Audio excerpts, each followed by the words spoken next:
Good morning, good afternoon, good evening, wherever you are, whatever you're doing, and welcome to another episode of the Daily Red for Anfield Index.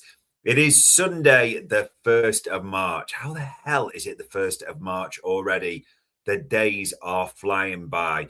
And we're waking up on Sunday a little bit happier, but not ecstatic with what we're seeing. The Reds win again. They score 5 goals. It could have been even more, couldn't it? Apart from a few shocking misses. But the overall performance, there's just a few question marks against it. Then again, you'd argue we are at the business end of the season and there is no time for worrying too much about things. It's a results business. We'll get into it all, though, eh?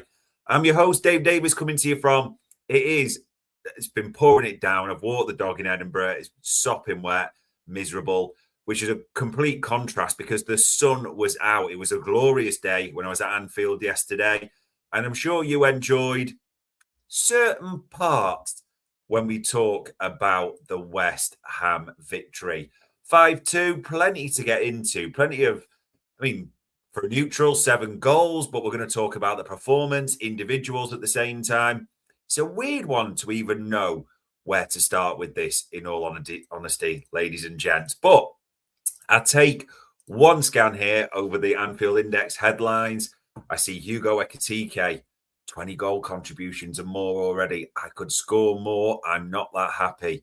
What an attitude that is. I see a picture of Morgan Rogers and Liverpool in the mix. I do not mind that at all. I can manifest that one easily. I see Denzel Dumfries and Liverpool still have interest in 25 million euros.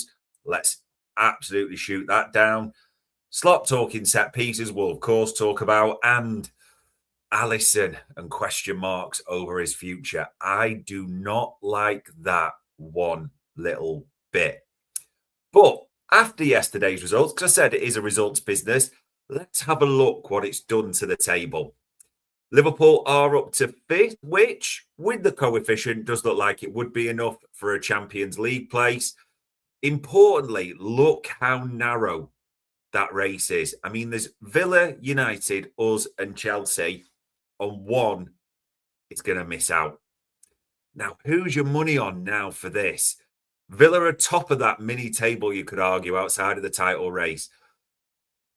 But they lost to Wolves, and you just have a few question marks. Won one of their last 5 games, and the team that seems to be sucked into it, isn't it? The momentum is not on their side at all. They've got a tough few games coming up as well. United have got Palace at home, and of course, Chelsea later on today will play Arsenal in the Super Sunday. So it's been a decent weekend for us overall so far. Let's see what United at home to Palace and Chelsea away at Arsenal bring. And I know there probably is a point we would all like to see, because of the way Arsenal fans are, that not happen. But at the same time, got to take care of ourselves first. And maybe an Arsenal win, don't even like saying it, might be the best thing from today's results. But let's focus on yesterday. 5-2. Should be happy with that, shouldn't you?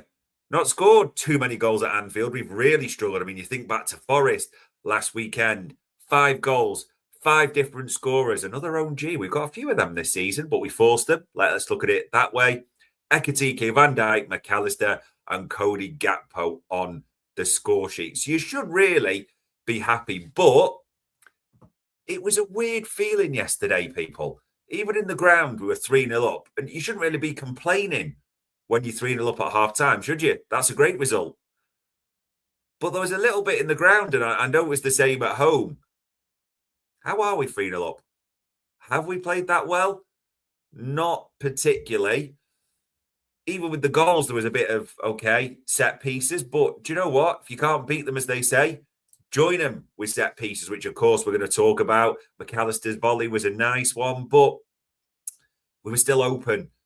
I think West Ham were probably in the changing room as well, weren't they? Saying, how the hell are we 3-0 down? It was a little bit, not a head scratcher. Sometimes you can overanalyze these things as well because it's good to be amongst the goals. But, let's not delve into too many negatives. In terms of positives, did you see the Reds arriving in their Tommy Hilfiger gear yesterday. I mean, Ibu looked on point, and look at Dominic Szoboszlai there in, I don't know, are they leather loafers? I don't even know what they're called. The cream chinos, open chest, the jacket. I mean, look at that. Just the definition of peak masculinity. Dominic Szoboszlai.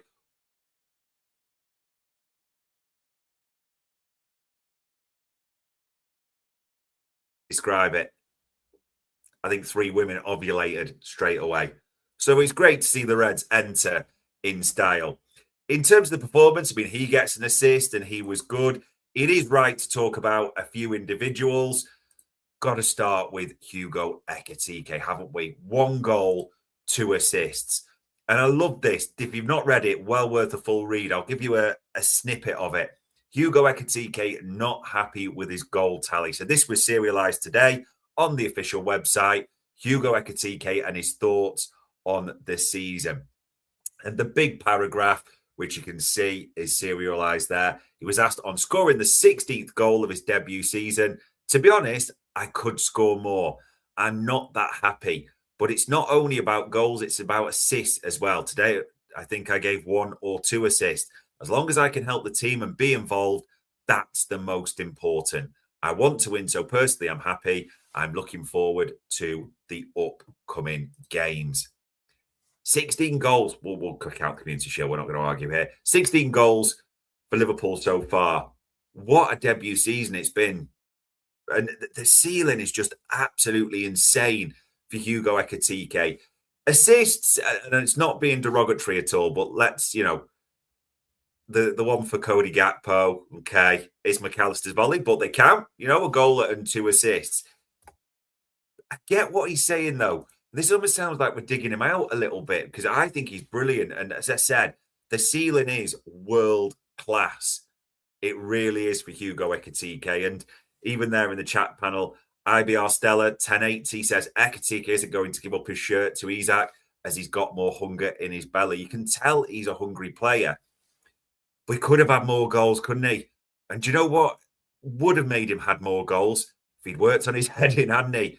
That miss against City, the one against Forest. There's been a few others I know as well. If his heading was better, we'd have had even more. But he is top goal scorer, so we're not going to get into him too much at all. It has been a brilliant debut season. He has been one of the few positives, I think it's fair to say. And shout out to Michael Reed for that stat as well. Goals in the first half of Premier League games at Anfield this season. Hugo Ekitike has 6. All other Liverpool players combined have 5. The main man, the star, over 20 goal contributions. And it'd not been a barren period, but it looked like he was a bit streaky. So if he could go on another run, that would be really useful at the moment, Hugo Ekitike. And another player who's kind of going on a run in a different way. He didn't keep a clean sheet for his team yesterday. You could see he was annoyed when that Souček first went in. But look at that from Virgil van Dijk. 6 goal contributions in his last 8 games. Another header from a corner. Bit different to the one against Sunderland, but he is a goal threat again, isn't he? Making things happening all the time, Virgil van Dijk. And again, probably what I'll be most annoyed about yesterday, the goals were a bit soft, weren't they? The first one will be, you can see he was furious that it got all the way through to Souček, and Gravenberch hadn't picked him up when he come off the shoulder. And he was annoyed as well with the second. Again, just a bit soft, wasn't it? The way it bounced through almost. I think for Tatio, however it's pronounced, heads it in at the far post. Soft goals, still that bit of a soft underbelly. At the same time, maybe if we have got a soft underbelly, being more attacking is the way to go. Just something to think about. Anyway, now, in terms of wingers, when I'm talking about these, I'm going to mention Cody Gakpo, but even at, I think 3-2, if I'm right, or 3-1, sorry, when they came on, the excitement this pair brought. Rio Ngamoa only played around 30 minutes, it says there, in Liverpool's last 2 games, but he's created 2 chances and won 3 out of 5 ground duels. He's making an impact every second he spends on the pitch. And he was lively again, wasn't he? The crowd was up with Rio and a few chants around that. That was brilliant to hear. But there was that one, wasn't it, where he got it on the left side of the area. And Kirkes, if you watch the footage, just kind of freezes in awe of what Ngumoa does as he steps in, dribbles, and he tries for almost a kind of half toe poke finish, shall we call it, but the keeper saves it. But just that liveliness, you could see Wan-Bissaka was a little bit like, what's going on here type of thing. It just brings something different. You do want to see so many more minutes from Rio before the end of the season, don't you? In terms of other wingers, wing backs, however you want to describe Jeremy Frimpong, but look at that for a stat. He won 100% of his ground duels, 3 out of 3 against West Ham today. He was involved in the 5th goal. It was a brilliant 14-minute cameo. So great to see him back. It really is. And we do have to manage him carefully because that was the start of 8 games in 22 days, I think it is. So we do have to be really careful. And we know he's gone down 3-4 times, maybe, is it? With a muscle injury in recent times. But the speed he brings, speed just changes everything in the Premier League, doesn't it? Key to that 5th goal, forcing it in off Axel Disasi. But also, should have had another assist, shouldn't he? You wanted to see that burst the net from Train Ione as well, didn't you? He deserved it. You know, it's been a tough season for the kid, but he did blaze it over. Should have been an assist for Frimpong. But those two wingers, when they came on, you could see the danger that they brought. It wasn't a stellar afternoon for the starting wingers, it's fair to say. They weren't the only ones by any means. So that's not piling on them. But there's an article there from Mark Jones in the Echo about Cody Gakpo, and he's got that tweet. Dangerous to write about Cody Gakpo on the internet, but the way he recovered from his horror mist ensured that an odd afternoon, which felt it could go wrong for Liverpool, never actually did. He needed that desperately, I think, Cody Gakpo. You can see how much he struggled in, I'll say recent weeks, I'd say recent months. It's been a bit of a disastrous season for many others as well, but especially Cody Gakpo. And in this game, there was the one where he miscontrolled it. It hit his heel. Do you remember that one where he should have let it run through? The shank on the left foot where he should have scored as well. Even the goal, there's an deflection, but you don't buy a ticket. You don't win the lottery, do you, as they say? So fair play to him. He needed it. But I'm not going to pretend at the same time it was a stellar performance by Cody Gakpo. And I'm not going to pretend at the same time it was a stellar performance from Liverpool. But when you win 5-2 at home, not going to overhype the negatives at the same time. Liverpool are on a bit of a run. Let's just keep this momentum going. This is the business end of the season, isn't it, people? Yes, there are things that aren't particularly brilliant at the moment, but if we keep winning, we can still write a bit of a different narrative by the end of the season. And what is absolutely crucial and central to what we seem to be doing at the moment, as I said before, if you can't beat them, join them. And Arne Slot talked afterwards about set pieces, and he said, when he was asked, what's changed, maybe 1 or 2 details I've changed defensively and offensively. I think our setup is slightly different, but the biggest reason is that things have gone back to normal. There was a period of time we were 23 goals behind Arsenal in set pieces, but we have closed the gap a little bit. I think in recent times they've done more than that, to be fair, but you look at yesterday. First goal's from a set piece, isn't it? Yeah, it breaks out for Gravenberch, puts it into Ekitike, but it's from a set piece. Van Dijk's the same. McAllister, the set piece that Ekitike passes back, or cushions back, you could say, for the volleys. The first 3 are set pieces. They are crucial in this league. There's just zero escaping it. And Liverpool have obviously gone for the tactic a little bit, as I say, if you can't beat them, join them. It's working. Pile on around the keeper, have bodies there. The in-swingers, it tends to be Szoboszlai or Salah from either side. It's working, isn't it? 1 or 2 things have changed. I mean, we have to be honest. Aaron Briggs is no longer the set-piece coach. Whatever they're doing at the moment, it may be luck. It's funny, isn't it? A lot of people are still saying, analysts we speak to, there is an element of luck in this. But if that is the case, let's just ride it. Let's just keep it going because it is working for us well at the moment. And shout out to Michael Reed for this stat as well. Liverpool have now scored 7 consecutive Premier League goals from non-penalty set pieces, the longest run by any side in the competition's history. And funnily enough, Lewis Steele put the table up yesterday from New Year, and you can see the Reds are top with 7 set-piece goals, and that excludes penalties. Arsenal and Newcastle just below. We're at the business end, or we're about to hit the business end of the season, folks. Do you care that much right now where the goals come from? There was a couple of open play goals. Were they silkiest or the sexiest? No. But I'm not going to sort of dig in on everything when we win 5-2. If we can keep the set pieces going, I think we'll all be pretty happy with that. Funnily enough, West Ham will be a bit like, how did we concede 5 goals in that? We weren't that bad at all. Tell you what, who did impress me? There's a lot of links, shall we say, recently with this player at West Ham. How good was Matías Fernández yesterday? He's been good this season.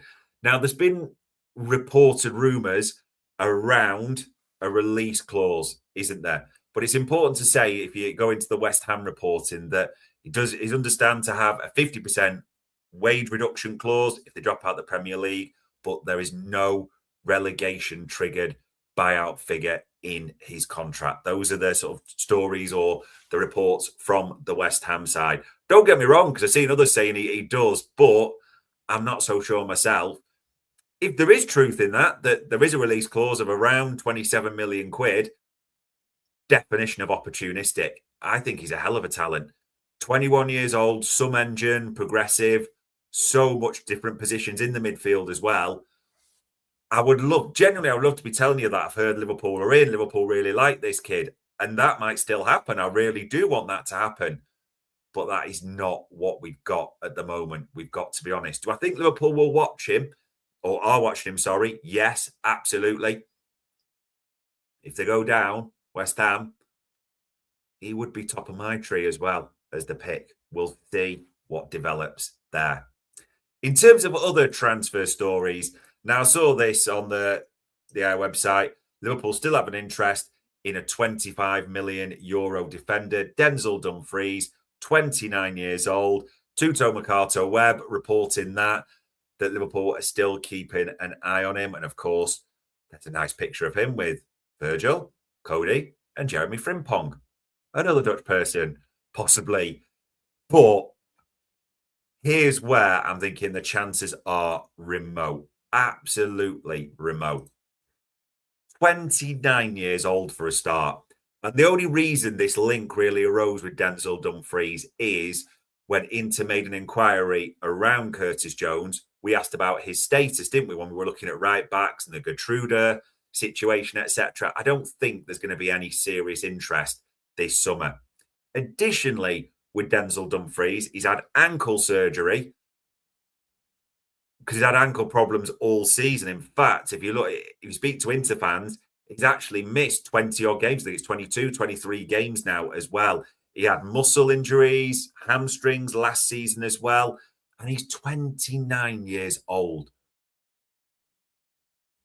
Tell me when of FSG ever, or do you think they will? Do you think Michael Edwards, Richard Hughes, whoever, is going to sanction a move like that for a 29-year-old right back? I would file that as someone just trying to keep the story going, but little to no chance on that one. I also hope, I'm being genuinely honest, there's little to no chance on this, but I'm not so sure. Because this headline is there. Journalist raises question marks over Alisson future. We've said the same. He's only going to have a year left to go. There is the club option there. There were rumours last summer about Alisson and his future. And Ian Doyle said it on his podcast about his situation. He said, it's difficult. Alisson remains an excellent shot stopper. and the world's best at one-on-ones. But there's no doubt he's become a little bit more tentative with distribution at his feet, which is understandable given his hamstring or continual hamstring problems. It's a bit of an issue for a Liverpool team that likes to play out for the back, and it's noticeable the Brazilian doesn't regularly take the goal kicks these days. Marmadashvili has clearly been bought in with one eye on being Alisson's long-term replacement and has already shown he's more than capable, but isn't quite operating in the same rarefied air as Alisson at present. It's a funny one with Alisson, isn't it? Because he makes a couple of brilliant saves, doesn't he? One point blank where he tips it over the bar was brilliant and got the Alisson going around the ground. However, again with his feet. Do you see the one where he kind of kicked it against Jarrod Bowen and we got lucky it bounced straight back to him? The thing about Alisson, this is becoming standard almost every game. Makes a mistake with his feet or is poor with his feet and makes a brilliant save. That is honestly what you're seeing if you're being factual at the moment, isn't it? We've said before on the transfer shows, me and Trev, we mentioned it before at Anfield Index, there is a few question marks around his future. Do I think Marmadashvili is it? Absolutely not, is my biggest worry. Did you see like the goal he conceded against Mbeumo when we lost to United? For such a big man, he seems to make himself small on one-to-ones. There's real concerns there for me. Long distance, he seems brilliant, but he's not Alisson, is he? And K-Mac saying there, we lost 7 in 12 with Mama in nets. He's not good enough, sorry. I would have my question marks, but I've also got a question mark around Alisson and his long-term future. We'll see what happens there in the summer. In terms of more immediate things, didn't get the injury news we wanted from Arne Slot post-game, did we? Look at that on the screen. He was asked about Florian Wirtz's return and he said, Tuesday will probably be too early, but the week after will be tight as things stand. So we've got to expect now Florian Wirtz is not going to be available, of course, for the Wolves game Tuesday night. These games come thick and fast, don't they? For my mind, with the priorities we have, I'm not really concerned if he is available for the FA Cup again at Molineux on Friday. It's almost the case now, can he be available for Galatasaray in 9 days' time away? I think it is the 10th, isn't it? Tuesday the 10th. That's what he's working towards. Do whatever you need to do to get Florian Wirtz right, because that's absolutely crucial. And if anyone's maybe missed the fixtures, it's a weird week coming up as well. As we said, Tuesday, Arne Slot's press conference will be tomorrow morning at 9 a.m. But Tuesday, 8:15, Wolves away. Friday, 8 o'clock, Wolves away. This time FA Cup before, as we said, that Galatasaray game, which is absolutely Tuesday, the 10th of March, where Florian Wirtz should be targeting. And it was nice not to see Dominic Szoboszlai at right back, wasn't it, yesterday as well. In terms of other injury updates, I think we knew this was coming, but this was a little bit sad. Wataru Endo has undergone ankle surgery there. That was confirmed by his Japanese international manager. As he says, no time frame has been given. He did say, I've heard that surgery went well. The plan is for him to be ready in time for the World Cup. So the rehabilitation process from surgery onwards is being considered. In order to play in the World Cup, he, the club, and we all share the same understanding. I hope he gets the World Cup. Because what a warrior the way he stood up, as we said, of that injury against Sunderland.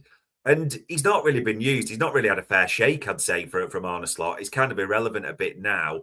All hopes for me for Endo is if he can get back before the end of the season, brilliant. But I get the World Cup will be his priority. So I do hope he makes that for him. See how that one develops. In terms of season ending, though, bad news for a youngster, wasn't it? I mean, Lewis Bauer, shout out to him, tweeted this on the 27th of February. Josh Abe's to spend time out injured. Speed recovery to an extremely talented young player. But we got the bad news, the diagnosis, didn't we? It's heartbreaking news for Liverpool's talented young star winger Joshua Abe, as Jane Pearce confirms a leg bone injury suffered on international duty with England's under-16s.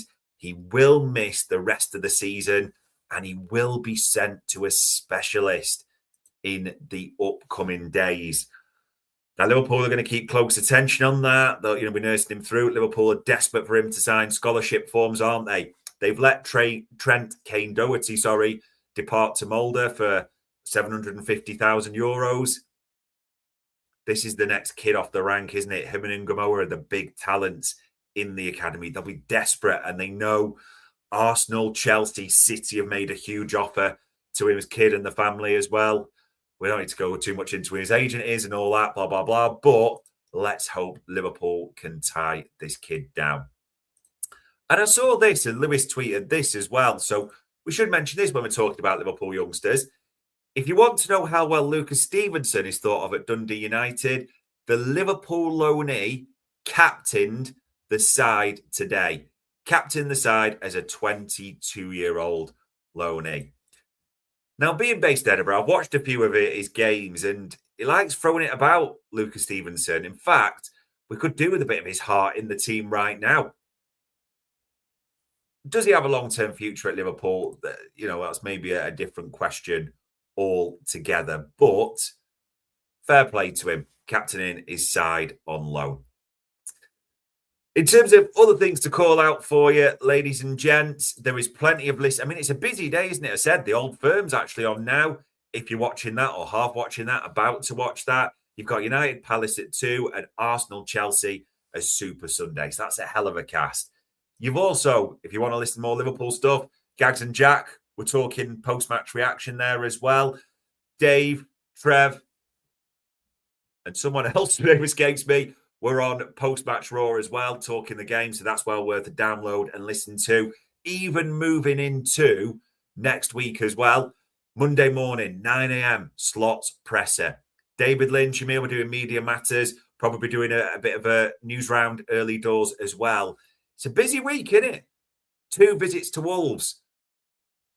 And that might seem good on paper because they're right at the bottom of the table. But at the same time, they have just got a draw there against Arsenal, and they've just beaten Aston Villa in the last game. Let's maybe hope that local derby and the parties in the dressing room with Rob Edwards has sort of distorted their focus. Maybe it's a young squad that isn't used to 2 games in a week as well. But whichever way you dress it up, there is no excuses. Liverpool need to be going there and taking 3 points.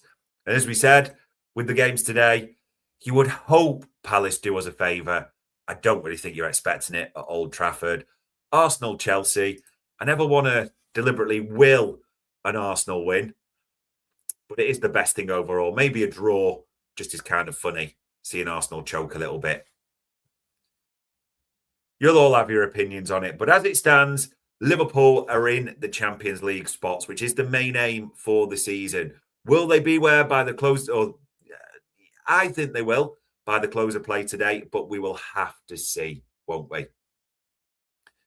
Plenty to do on a Sunday. Say call it a quiet Sunday, but plenty of football, one of those lounge on the couch days. But a 5-2 victory, not scintillating, but let's not mock a 5-2 either. On Sunday, the 1st of March, that, ladies and gents, was another Daily Red for Anfield Index.